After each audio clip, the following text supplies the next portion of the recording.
Austerity implies reduction of government budget deficits through spending cuts, tax increases, or a combination of both during a period of weak economic growth.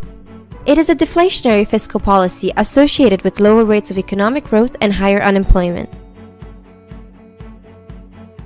Some economists argue that austerity is necessary to reduce budget deficits, and cutting government spending is compatible with improving the long-term economic performance of the economy.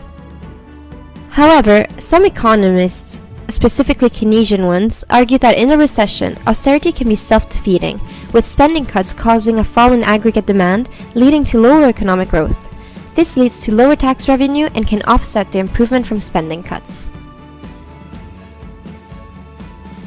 Why is austerity usually applied? Budget deficits are too high and need to be reduced. After 2009 recession, many European and US economies faced record levels of peacetime deficit.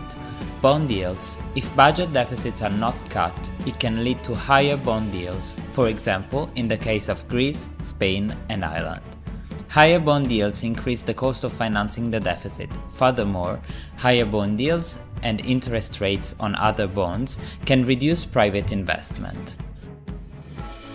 Confidence.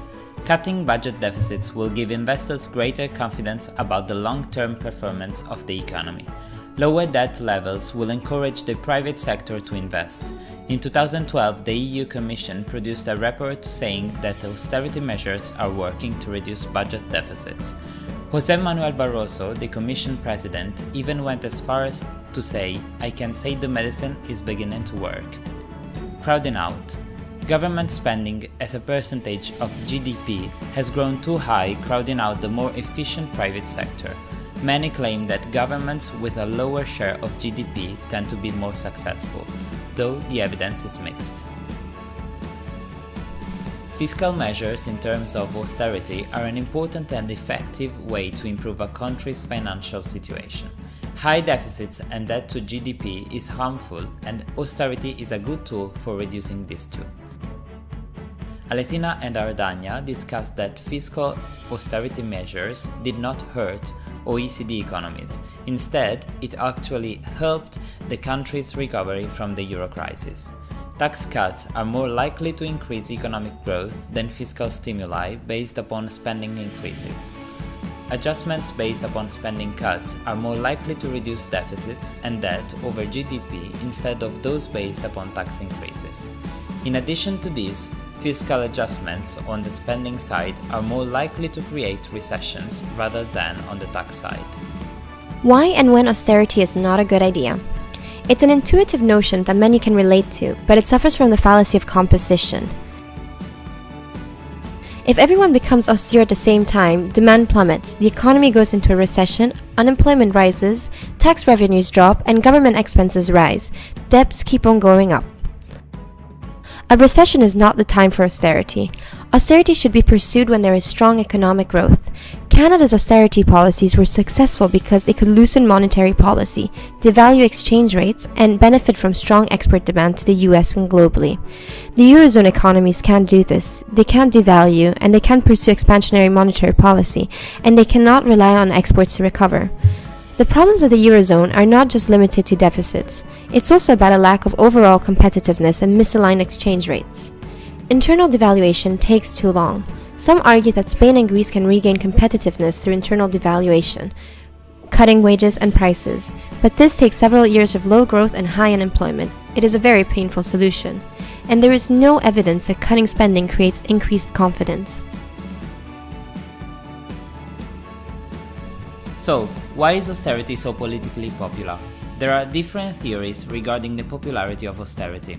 According to Blythe, it is a common sense idea and blueprint from which to justify action.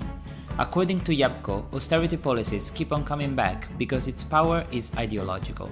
In other words, it's an excuse for decision makers to avoid thinking and that aims at many goals. And according to Armingian and Sacchi, austerity seems to be the only game in town. Here are some key findings. Pressures of conservative interests do not necessarily play in explaining the sway of austerity.